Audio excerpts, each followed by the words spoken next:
Donc, cette étude là, est présentée et réalisée par la Corporation du bassin de la Jacques-Cartier et a été réalisée grâce à la contribution financière du programme de soutien régional aux enjeux de l'eau, le PSRE, et Hydroméga, une compagnie First Light. Donc, les objectifs du projet étaient d'apprendre davantage à propos des pêcheurs qui fréquentent le lac Saint-Joseph, leurs habitudes de pêche et les espèces qu'ils visent. On voulait aussi connaître l'opinion des pêcheurs à propos de la réglementation de pêche en vigueur et leur satisfaction de la pêche. On voulait aussi déterminer la pression de pêche au lac Saint-Joseph, particulièrement sur le Touladi. Donc, le lac Saint-Joseph, c'est un grand lac dans la capitale nationale. Il y a une superficie de 11,3 km². Le lac est subdivisé en trois sections, on va dire, sous-sections. Le premier, le bassin nord, là, c'est le plus grand des deux bassins. C'est le plus profond aussi. Il atteint des profondeurs jusqu'à 36 mètres de profondeur. Ensuite, il y a le bassin sud, un bassin peu profond, de taille un peu inférieure. Et finalement, à l'approche de son exutoire, il y a la baie de Duchesnay. On voit là sur ma carte, il y a la mise à l'eau Katchalak à cet endroit-là. Et c'est là que la rivière, le lac se vide avec la rivière Ontariti. Entre les deux bassins, on voit qu'il y a un goulet assez étroit. C'est là que se jette la rivière aux Pins dans le lac. C'était aussi là qu'on était capable de déposer là, ces carnets du pêcheur que je vais vous montrer plus tard. Donc, la réglementation sur le lac situé dans la zone 27, c'est une zone de la zone de pêche. C'est un plan d'eau d'exception, c'est-à-dire que la réglementation en vigueur sur le lac est un peu différente là, de la réglementation générale de la zone 27. Les principales différences sont sur la pêche au Touladi. La période d'ouverture commence un peu plus tard. Au lieu de commencer en même temps que l'onde de fontaine, elle commence le 1er juillet.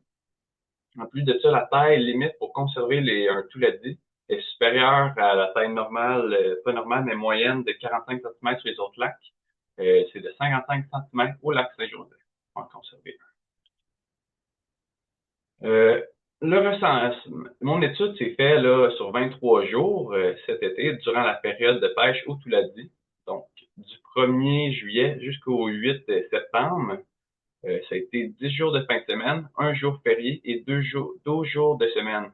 Le but, c'était d'avoir là, à peu près 50% là, des périodes lors des fins de semaine et fériés et un autre 50% lors des jours de semaine. Lors de mon étude, là, 4 fois par jour, je me déplaçais pendant des blocs de 30 minutes pour dénombrer les pêcheurs et les embarcations de plaisance. Donc, durant ces périodes-là, je faisais le tour là, du lac d'un bout à l'autre. Je comptais tous les pêcheurs qu'il y avait. Fait que j'avais des jumelles, j'allais les voir, je confirmais l'activité qu'ils faisaient. Et je confirmais aussi si je les avais déjà recensés lors d'un bloc précédent. En plus de ça, là, chaque jour là, que j'étais sur le terrain, je récoltais les conditions météorologiques. Donc, la météo, est-ce que c'était une journée qui faisait beau, faisait-tu nuageux, la pluie en moyenne, ainsi que la force des vagues. Parce que c'est des conditions là, qui vont affecter le nombre de pêcheurs et de plaisanciers par jour. Entre mes blocs où je comptais les pêcheurs, j'utilisais mon temps pour faire des entrevues avec les pêcheurs. Donc, j'allais les voir, je voulais vraiment savoir là, ça faisait combien de temps qu'ils pêchaient, c'est quoi les espèces qu'ils faisaient et est-ce qu'ils avaient pris des poissons. Quand ils avaient pris des poissons, là, je prenais leurs mesures. Euh, Ensuite de ça, je posais des questions aux pêcheurs, savoir leur opinion sur la réglementation en vigueur. Je leur proposais aussi là, aux pêcheurs de Touladi leur opinion sur des réglementations qui ne sont pas en vigueur, qui pourraient être instaurées si jamais on se rend compte que la ressource va mal. Puis en plus de ça, là, je leur demandais leur opinion sur la qualité de pêche. À la fin de mes entrevues, je remettais au groupe de pêcheurs là, un carnet de pêche. Ça, c'était à remplir à la fin de leur sortie de pêche. C'était pour savoir, là, à la fin, ils ont pris combien de poissons, c'était quoi les tailles, tout ça. Donc, je récoltais là, des données sur leur sortie de pêche au complet. Ces carnets de papier-là pouvaient être remis là, à la mise à l'eau du domaine de la rivière aux Pins ou encore au siège social de la CDJC qui est à proximité du lac. Si les pêcheurs préféraient remettre là, leur carnet en ligne, ils pouvaient tout simplement là, suivre le code QR sur le carnet. Fait que les résultats, vraiment pour les données météorologiques, on s'est rendu, la plupart des journées étaient des journées là, sans pluie, 80% d'entre eux. Ça, c'est un peu en partie parce que les journées où les conditions là, étaient vraiment défavorables, souvent je remettais ça à une journée par après, juste pour ma propre sécurité. On a tout de même là, fait des recensements lors des journées où que la météo était moins favorable aux activités nautiques pour avoir là, une idée là, s'il y a des pêcheurs qui viennent quand même lors de ces journées-là. Euh, oui, aussi, la météo entre les semaines, les fins de semaine de mes recensements étaient similaires. Il n'y avait pas là une météo qui était plus représentée que d'autres. Euh, le nombre de pêcheurs par jour était généralement supérieur dans le milieu de la saison de pêche. C'est aussi, là, durant cette période-là, c'est la semaine de la construction, donc beaucoup de monde en vacances au lac. On s'est rendu compte qu'il y avait 2 fois plus de pêcheurs durant les fins de semaine, donc environ 18 pêcheurs par jour lors des fins de semaine, comparativement à 9 la semaine. Les 3 jours les plus populaires là, pour la pêche cet été lors de mes recensements, c'était probablement le 1er juillet, l'ouverture de la pêche au Touladi, le 27 juillet, en plein cœur de la semaine de la construction, et finalement là, le 24 août, qui était une super belle journée à être sur le lac. Similairement, là, le nombre d'embarcations de plaisance par jour suivait la proportion là, de pêcheurs. Donc, les journées les plus populaires, là, le 27 et le 27 juillet et le 24 août étaient aussi les journées avec le plus d'embarcations de plaisance. Par contre, ce qui est intéressant à voir, c'est le 1er juillet, il y avait la proportion de pêcheurs était supérieure à ce qu'elle est aux embarcations de plaisance. Ça, c'est en partie parce que c'était l'ouverture de la pêche, donc une journée où que les pêcheurs veulent vraiment là, aller pratiquer leur activité qu'ils n'ont pas faite en longtemps. La pêche au Touladi. Euh, il y avait beaucoup de plaisanciers par jour. Là, les pêcheurs se sont plaints lors de plusieurs entrevues de ça. C'est important de le mentionner. Quand il y avait plus de 200 là, embarcations par jour, en moyenne, là, le monde me disait que c'était dur de pratiquer la pêche à la traîne à cause du trafic. Plus de ça, là, dans les baies, les embarcations de plaisance se regroupaient souvent, ce qui rendait la, la, la pêche difficile à faire entre les bateaux, les planches de sucre et les bateaux marins. Dans mes 4 blocs là, que je vous dénombrais, les pêcheurs, le bloc 2, le bloc du midi, était le plus populaire, donc entre 10h15 et 1h. Donc, il y avait davantage de pêcheurs là que lors des autres blocs. Le bloc 1 et le bloc 4 étaient les moins populaires, ce qui est un peu bizarre à mes yeux parce que le bloc 1 était les conditions là, les plus favorables pour le vent, donc le matin, et le bloc 4 était souvent là, le bloc c'était un bloc qui était après les journées de travail, donc je m'attendais à plus de personnes sur le lac, même de semaine. Euh, ouais. Pour les pêcheurs qui visent chaque espèce, on avait 61% des pêcheurs recensés là, sur 174 pêcheurs qui visaient le Touladi. Fait que 61% des pêcheurs. Et pour l'achigan, 74% des pêcheurs visaient cette espèce. Donc, il y avait plus de pêcheurs qui visaient l'achigan au lac Saint-Joseph que le Touladi. Il y avait des pêcheurs qui visaient à la fois les deux. Donc, 35% d'entre eux visaient les deux espèces en même temps. Euh, pour l'ombre de fontaine, 18% des pêcheurs mentionnaient avoir visé cette espèce. Et pour les autres espèces, donc la barbotte et le meunier, seulement 2% des pêcheurs visaient ces espèces. Pour les autres espèces, l'ombre de fontaine, la barbotte et le meunier, c'est jamais l'espèce principale visée. Donc, dans les captures que j'ai recensées cet été, c'est vrai, puisqu'il y avait plus de pêcheurs d'achigan, on a aussi un davantage d'achigans qui ont été récoltés, non seulement dans mes entrevues, mais aussi dans les données récoltées avec les carnets du pêcheur. Euh, ouais. Fait que, on a juste eu 2 zones de fontaines de récolter cet été. Un d'entre eux là, qui avait été récolté aussi dans, comme on voit dans mes données, qui avait été dans le carnet, qui avait aussi été récolté dans les entrevues. Euh, pour les longueurs des Touladi, le plus grand poisson qui a été là, vu cet été était de 95 cm de long. C'est un poisson assez exceptionnel puisque le deuxième plus gros touladi qui a été enregistré était de 67 cm. La taille moyenne des touladis était de 52,2 cm, donc supérieure là, à la taille minimale pour les conserver. Quand on regarde là, ma figure ici, on voit là, que le plus grand nombre de touladis attrapés était dans la gamme de taille de 55 et 65 cm. C'est quand même beaucoup de poissons. Le pourcentage de remise à l'eau des touladis était de 71% dans les carnets, comparativement à 55% dans les entrevues. Par contre, dans ces données-là, il faut aussi considérer que c'est pas parce qu'un poisson était plus grand que 55 cm qui était automatiquement récolté.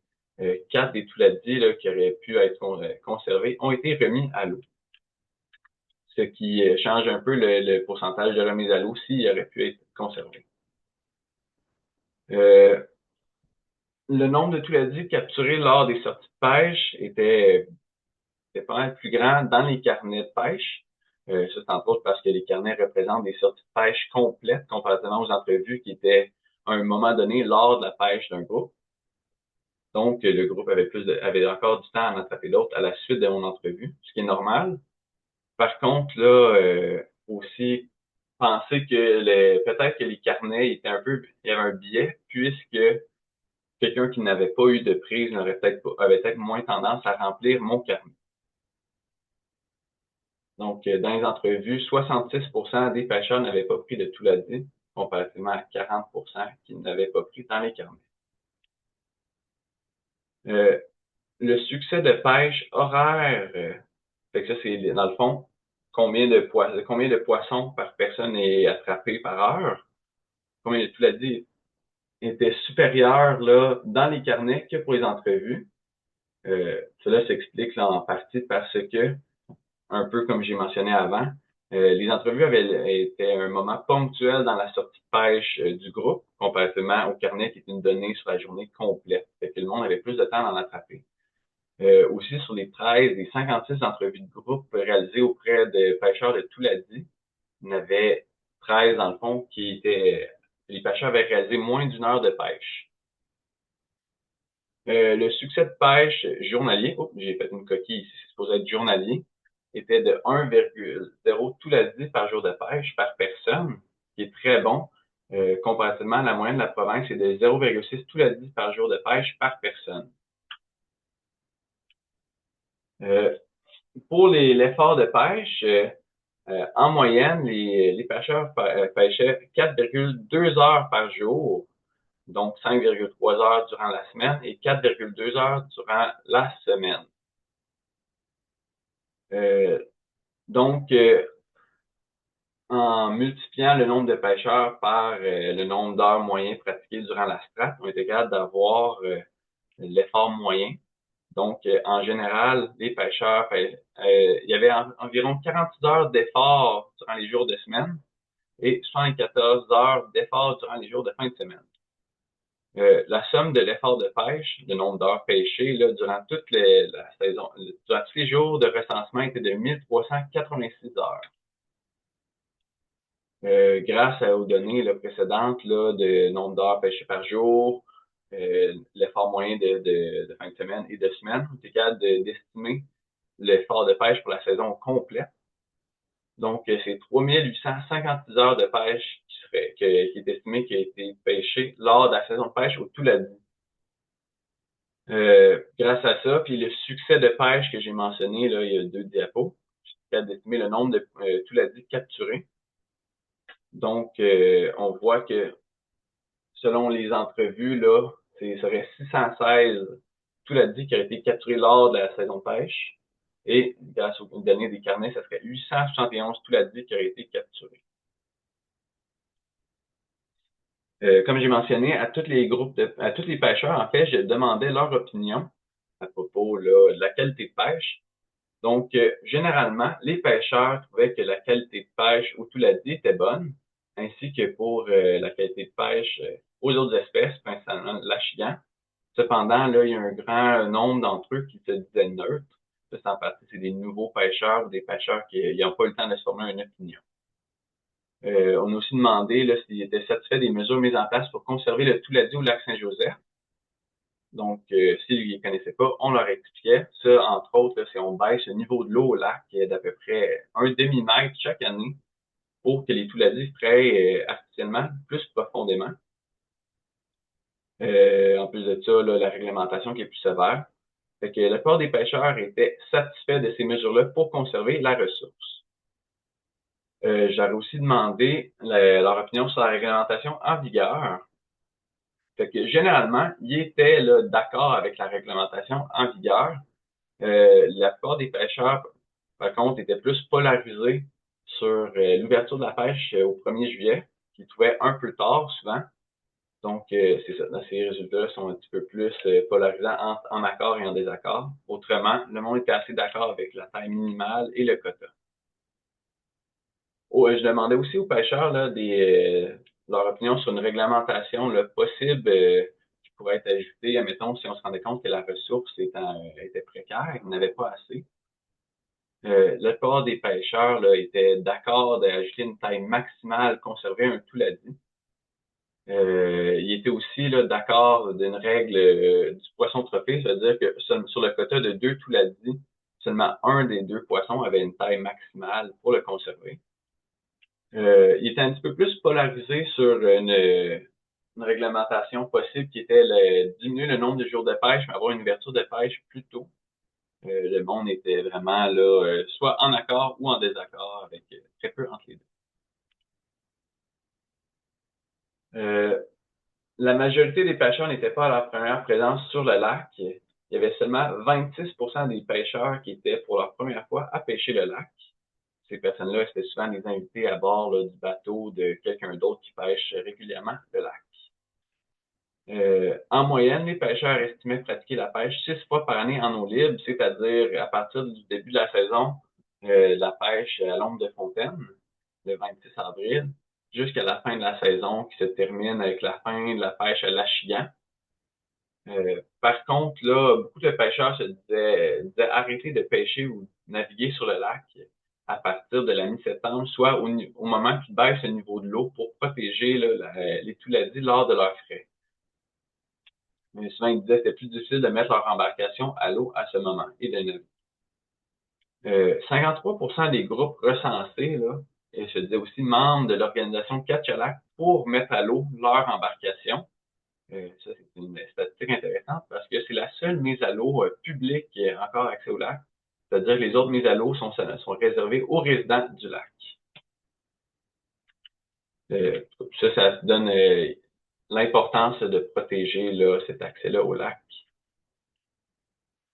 Donc, merci d'avoir écouté mon webinaire. Ce projet a été rendu possible grâce à une contribution financière du programme de soutien régional aux enjeux de l'eau et au plan d'action de la stratégie québécoise de l'eau qui déploie des mesures concrètes pour protéger, utiliser et gérer l'eau et les milieux aquatiques de façon responsable, intégrée et durable. Nous tenons aussi à remercier Énergie First Pont-Rouge, SEC, pour sa contribution financière au projet. Donc, j'ai une petite période de questions pour vous. Pour que vous unmute vos micros.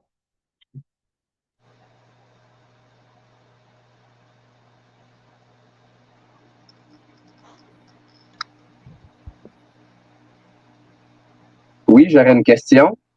Oui, Emmanuel? Oui, exactement.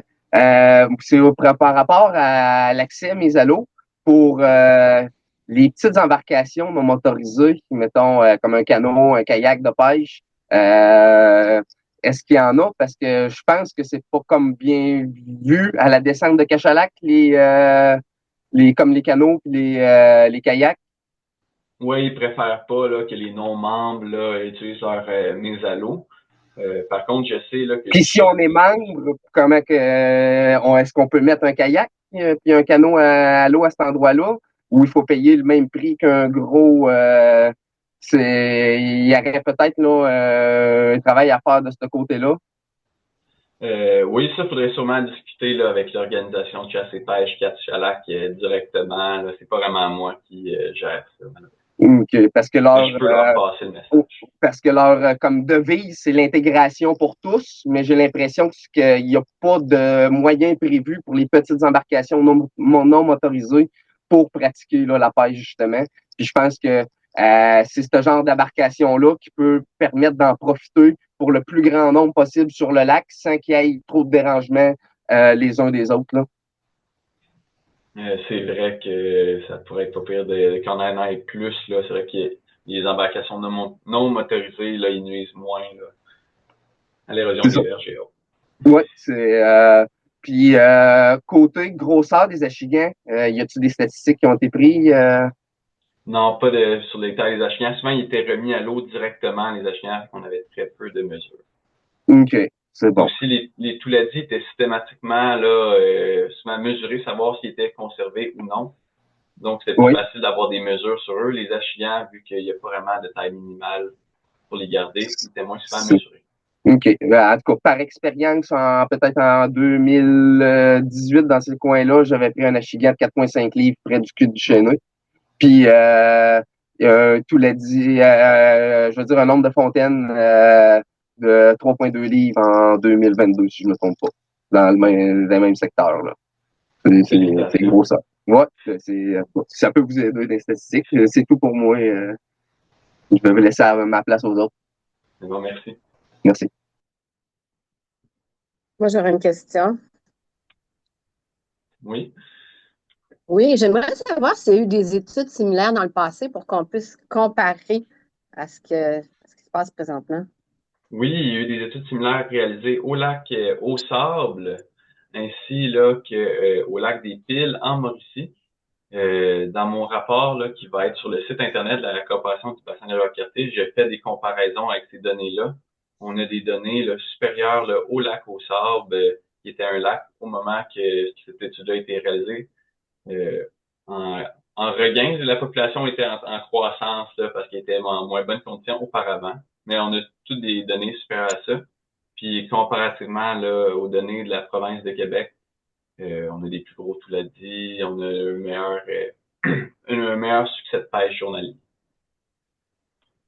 Merci. Merci Hélène. Salut, j'aurais une question, commentaire aussi. Oui. Oui, en fait, est-ce que tu m'entends bien? Oui. Oui, je t'entends bien, Damien. OK, super, merci. Premièrement, félicitations pour ta présentation. Excellent, super clair, des beaux résultats, une belle interprétation des résultats. Puis j'ai trouvé très bel effort que vous avez fait au terrain, puis vous êtes allé chercher beaucoup d'informations intéressantes. Vos entrevues auprès des pêcheurs, là, beaucoup de pistes de réflexion puis de commentaires pertinents qui ont été recueillis là-dedans. J'ai une petite question par rapport à ton estimation de la pêche annuelle, du nombre de touladis prélevés quand que tu as fait ton interpolation là, tes carnets jusqu'à... Je serais curieux de savoir comment tu as calculé ces statistiques-là, ces données-là. Dans le fond, pour l'effort estimé annuel, j'ai calculé avec le nombre d'heures moyen pour les journées qui n'étaient pas là. Dans le fond, fait que je m'appuie le nombre de fins de semaine, de jours de fin de semaine qui n'étaient pas présents sur le lac, ainsi que les jours de semaine. Fait que ça faisait c'était 74 heures pour les jours de fin de semaine, 46 heures pour les jours de semaine. Fait que additionné aux heures récoltées durant la saison, puis nous-mêmes on a récolté, donc 121 ici. Ça donnait 3856 heures. Puis à ça, j'ai multiplié là, le succès horaire que j'ai récolté dans les entrevues et aussi dans les carnets. À partir de ça, là, ça m'a donné une estimation du nombre de tout la dire capturé et récolté. OK, ben c'est très intéressant comme méthode. Puis c'est le fun des initiatives comme ça parce que nous, dans le territoire libre, c'est quelque chose qui est qu'on a moins de données par rapport aux statistiques de pêche en territoire libre. Fait que je trouve ça vraiment très intéressant comme projet puis comme initiative d'aller chercher de la donnée avec une méthodologie rigoureuse puis très bien faite. Donc, ben voilà, merci. Merci pour ton travail.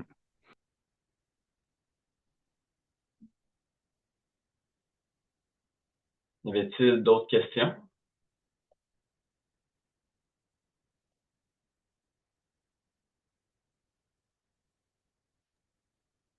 J'aurais un autre commentaire. Je vois que dans le chat, là, il y a une question sur va-t-il y avoir une étude d'ichthyologie de prévue sur le lac cette année?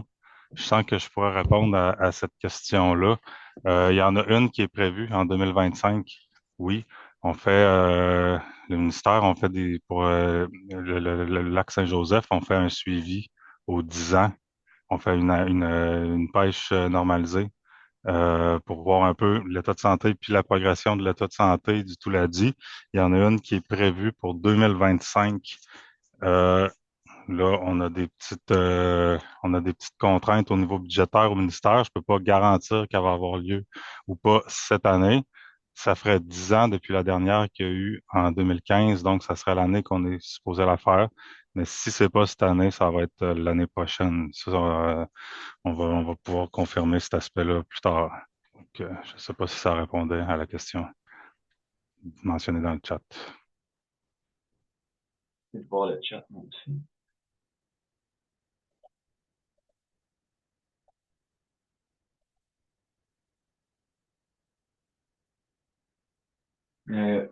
J'ai pas accès aux questions, mais y en avait-tu d'autres? T'es-tu capable de les voir, Damien?